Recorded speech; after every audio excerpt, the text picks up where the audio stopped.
Hello friends, welcome to my channel. मैं हूं अमन। तो बीमा सखी योजना को लेकर बहुत सी महिलाओं में जो उत्साह दिख रहा है, उसी के अंतर्गत आज एक और वीडियो आपके लिए लेकर आई हूं। देखिए, बहुत सी महिलाओं ने बीमा सखी योजना के लिए अपने फॉर्म्स फिल कर दिए हैं। कुछ अभी फॉर्म्स फिल कर रही हैं। अब फॉर्म फिल करने के बाद, रजिस्ट्रेशन होने के बाद आपका होगा एग्जाम, जो कि है IC38 एग्जाम। एग्जाम का नाम होता है ये, ठीक है। तो आज की वीडियो में हम जानेंगे कि IC38 एग्जाम में क्या सिलेबस आएगा। मतलब ये जो बीमा सखी योजना के लिए आपको एग्जाम देना पड़ेगा ना, IC38, उसका क्या सिलेबस होगा।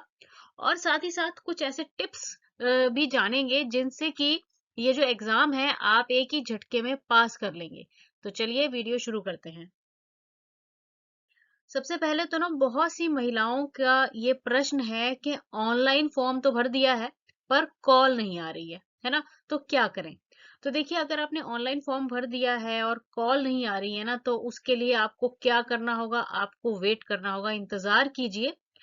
कई बार थोड़ा टाइम लग जाता है, हफ्ते तक ये कॉल आती है ना। तो इसलिए चिंता करने की बिल्कुल भी जरूरत नहीं है। और अगर ज्यादा समय हो गया है तो आप क्या कीजिए, ऑफलाइन अप्लाई करने के लिए कोई भी आपके आसपास जो भी LIC का नजदीकी ऑफिस है ना, वहां पे आप जाइए, बीमा सखी योजना के बारे में बोलिए और ऑफलाइन अप्लाई कर दीजिए। तो बिल्कुल भी चिंता करने की जरूरत नहीं है। ऑनलाइन के बाद अगर कॉल नहीं आ रहा है तो थोड़ा समय आप इंतजार कर लीजिए, अदरवाइज आप LIC के ऑफिस में जाइए और ऑफलाइन इसके लिए अप्लाई कर दीजिए।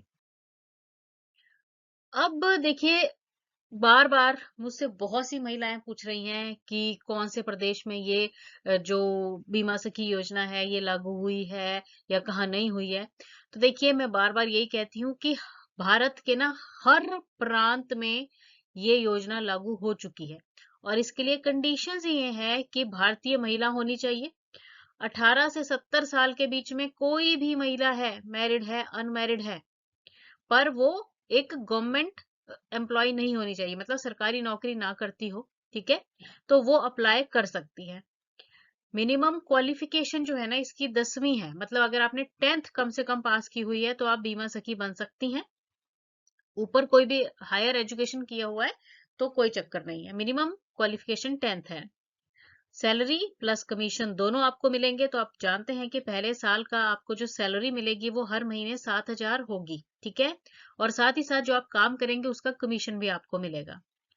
और इसके लिए आपको क्या करना होगा, रजिस्ट्रेशन करवाने के बाद आपको एक एग्जाम देना पड़ेगा। छोटा सा एग्जाम होता है जिसका नाम है IC38 या फिर IC38 एग्जाम हम इसे कहते हैं।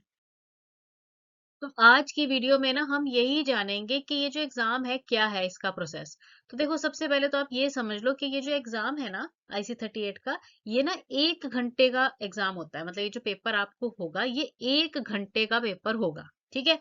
अब कई पूछ रहे हैं कि कहाँ पे होगा। तो मैंने पहले भी बताया कि ये जो एग्जाम है ना, ये IRDAI का सेंटर है, वहां पर होगा। क्योंकि जब आपका एग्जाम की डेट आएगी ना, तो उसमें पूरी जानकारी और पूरा एड्रेस आपको दिया होगा कि ये कहाँ पर है। तो आपको पता चल जाएगा कि हमें कहाँ जाना है इस एग्जाम को देने के लिए, ठीक है। तो ऑनलाइन होगा ये, यानी कि कंप्यूटर पे वहां पे होगा ये आपका एग्जाम। और वहां पे कर्मचारी रहेंगे जो कि आपको ये जानकारी देंगे कि किस प्रकार इस कंप्यूटर को चलाना है और कैसे आपको इसको ऑपरेट करना है, ठीक है। मतलब पढ़ के तो आपको खुद ही जाना पड़ेगा, वो सिर्फ आपको कंप्यूटर को चलाना, माउस को चलाना सिखा देंगे, ठीक है। तो ये जो एग्जाम है ना, ये 1 घंटे का होगा, ठीक है जी। 1 घंटे यानी कि 60 मिनट। और क्वेश्चंस आएंगे सिर्फ और सिर्फ 50। तो देखो, बढ़िया बात यह है कि एक क्वेश्चन के लिए आपको 1 मिनट से ज्यादा समय मिल रहा है। तो आराम से ये पेपर जो है क्लियर किया जा सकता है प्रॉपर, अगर प्रिपरेशन के साथ जाएं आप। अब इसमें ना 50 क्वेश्चंस है, एक एक नंबर का क्वेश्चन होगा, तो टोटल जो नंबर रहते हैं वो 50 नंबर है। पर पास करने के लिए आपको सिर्फ और सिर्फ 16 नंबर की आवश्यकता है। मतलब अगर आपने 50 क्वेश्चंस में से 16 क्वेश्चंस भी ठीक कर दिए ना, और आपके 16 नंबर आ गए, तो आप जो है ये एग्जाम आसानी से पास कर लेंगे। अब इसमें ना अच्छी बात क्या है कि इसमें ना कोई नेगेटिव मार्किंग नहीं है। देखो, नेगेटिव मार्किंग का मतलब क्या होता है कि अगर हम कोई क्वेश्चन गलत कर दें तो हमारे नंबर कट जाते हैं। पर ये जो हमारा IC38 का पेपर है, इसमें कोई भी नेगेटिव मार्क नहीं है। तो इसलिए आप क्या करेंगे, पूरे का पूरा पेपर ये अटेम्प्ट करेंगे, ठीक है। और साथ ही साथ इसमें एक और खास बात जो मैं आपको बताना चाहती हूँ ना, वो ये है कि ये जो पेपर है ना आपका, ये एमसीक्यू पैटर्न में होगा। अब एमसीक्यू पैटर्न का मतलब क्या होता है कि आपको एक क्वेश्चन आएगा और क्वेश्चन के नीचे आपको ना 4 ऑप्शंस दी होंगी, मतलब जो आंसर है ना वो 4 आंसर्स दिए होंगे, ठीक है। अब आपको क्या करना है, पहले तो ये क्वेश्चन जो है ना इसको ध्यान से पढ़ना होगा और फिर चारों ऑप्शंस को आपने ढंग से पढ़ना है और इनमें से ना जो भी आंसर आपको सही लगेगा, आपने उस पे कंप्यूटर पे जो आपको दिया जाएगा, माउस दिया जाएगा, उससे क्लिक कर देना है, ठीक है ना। तो इस तरह से एमसीक्यू पैटर्न में ये पेपर रहेगा और आपने बहुत ध्यान पूर्वक पहले क्वेश्चन को पढ़ना है, फिर चारों जो ऑप्शंस दी होंगी, मतलब चार जो आंसर दिए होंगे उनको पढ़ना है, चारों को पढ़ना है। ये नहीं कि पहला पढ़ा कि हाँ ये तो ठीक है, नहीं, चारों के चार आप पढ़ोगे और फिर सोच समझ के उसका आंसर दोगे, क्योंकि एक क्वेश्चन को करने के लिए 1 मिनट से थोड़ा सा ज्यादा समय ही आपको मिल रहा है, जो कि काफी अच्छा समय होता है, ठीक है। तो इसलिए आपने क्या करना है, एमसीक्यू पैटर्न का तो ये एग्जाम रहेगा और पूरा अटेम्प्ट करना है, पूरा का पूरा, यानी कि 50 के 50 क्वेश्चंस आपको सॉल्व करने हैं, अटेम्प्ट करने हैं, क्योंकि इसमें नेगेटिव मार्किंग नहीं है। अगर कोई क्वेश्चन गलत भी हो जाता है तो आपके नंबर कटेंगे नहीं।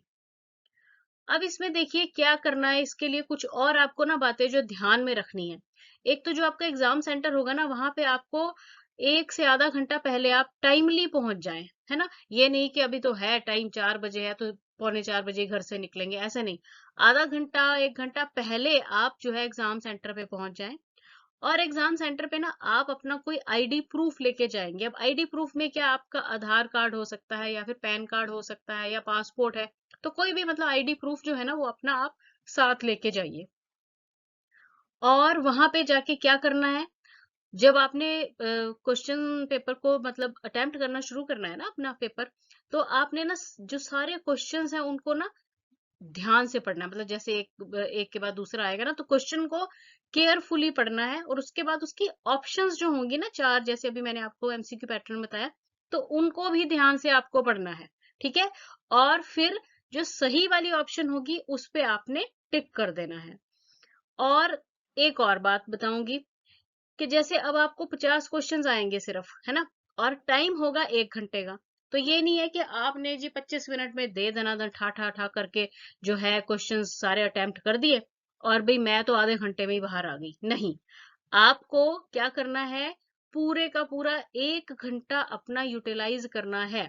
क्वेश्चंस अगर जल्दी हो भी गए हैं तो उनको एक बार रीचेक कर लो दोबारा से, ठीक है। मतलब जल्दी नहीं मचानी है बिल्कुल भी और ना ही लेट होना है। टाइम का भी ध्यान रखना है, जैसे घड़ी अगर आप पहन कर जा रहे हो, वैसे जिस कंप्यूटर पे आप ये पेपर दोगे उस पे घड़ी भी साथ साथ चलती रहती है, तो वहां पे भी टाइम का पता चलता रहता है, ठीक है ना। तो ना तो बहुत जल्दी मचानी है और ना ही बहुत स्लो करना है, टाइम को प्रॉपरली यूटिलाइज करना है। 1 घंटे में जो है आराम से 50 क्वेश्चंस को ध्यान पूर्वक जो है आपको अटेम्प्ट करना होगा। अब बात आई कि भाई एग्जाम पास कर लिया। अब एग्जाम जब आप पास कर लोगे ना, उसके बाद क्या होगा, आपको एलआईसी की तरफ से एक लाइसेंस इशू किया जाएगा, ठीक है। लाइसेंस आपको मिलेगा, इस प्रकार का लाइसेंस होगा जिसपे आपकी फोटो लगी होगी, सारा आपकी जानकारी होगी, नाम होगा और आपको एक एजेंट कोड मिलेगा, वो दिया होगा। मतलब ऐसा आपको एक आई कार्ड मिल जाएगा, लाइसेंस कह सकते हैं आप इसे। क्योंकि जब भी आप किसी की पॉलिसी करोगे तो आप ये अपना लाइसेंस अपने साथ रखिए, क्योंकि ये फिर आपकी क्या बन जाएगी, पहचान बन जाएगी, ठीक है। अब लाइसेंस जब इशू हो जाएगा ना, तो उसके बाद आप क्या कर सकते हो, अपना बिजनेस जो है वो स्टार्ट कर सकते हो। तो ये पूरा प्रोसेस रहेगा एक बीमा सखी बनने के लिए। अब बहुत सी महिलाओं को ये टेंशन है कि इसका सिलेबस क्या है, कहाँ से प्रिपरेशन करें। तो भाई उसके लिए बिल्कुल भी चिंता करने की आवश्यकता नहीं है। यही जो चैनल है, मेरा चैनल है, इस पे क्या है, इस पे IC38 का बहुत सारा मटेरियल अच्छी खासी मात्रा में अवेलेबल है। अब हिंदी में भी है और इंग्लिश में भी है। अगर आप हिंदी में ये सिलेबस करना चाहते हैं तो ये देखो, ये प्लेलिस्ट बनी हुई है सारे के सारे चैप्टर्स की, जिसमें कि आप एक एक चैप्टर जो है बारी बारी कीजिए, ठीक है। और इनको बहुत सिंपल भाषा में मैंने हिंदी में समझाया हुआ है, एंड में क्वेश्चंस भी दिए हुए हैं। और एक और बात कहना चाहूंगी कि जो कॉन्सेप्ट्स मैंने समझाए हुए हैं ना, उनको आपने ध्यान से समझना है। ये नहीं कि क्वेश्चन आंसर रटने शुरू कर दिए, ऐसा नहीं करना है। क्योंकि कई बार क्या होता है कि क्वेश्चन चीजें वही होती हैं, वो थोड़ी सी भाषा बदल के पूछ लेते हैं, फिर आप कंफ्यूज हो जाओगे। तो जो चीजें समझाई गई हैं उनको गौर फरमाना है कि क्या बोला जा रहा है, ठीक है।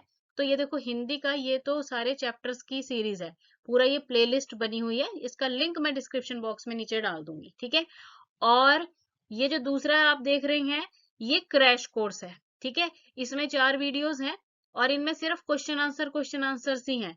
तो पहले आपको क्या करना है, ये जो चैप्टर वाइज प्लेलिस्ट है इसको अच्छे से देखो, आराम से, ठीक है, समझ के देखो।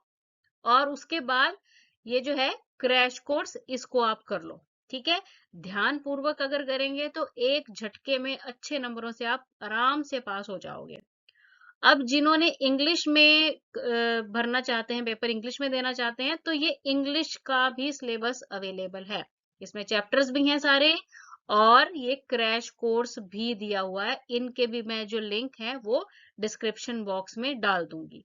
तो इनमें भी यही मैं बार बार कहूंगी कि क्या करना है, ध्यान से पहले चैप्टर्स करने हैं। जो कंसेप्ट समझाए जाएंगे उनको समझना है कि क्या कहा जा रहा है, क्योंकि क्वेश्चंस जो हैं कई बार थोड़ा सा वो बदल के पूछ लेते हैं। तो कंसेप्ट को समझना है और उसके बाद क्रैश कोर्स आराम से करना है। तो ये पूरा प्रोसेस रहेगा जिससे कि आप इजीली एक बार में ये जो एग्जाम है पास कर लोगे। वीडियो अच्छी लगी है तो चैनल को लाइक शेयर और सब्सक्राइब जरूर कीजिए। अगर आपकी कोई क्वेरी है तो कमेंट करके जरूर बताइए। Thanks for watching the video.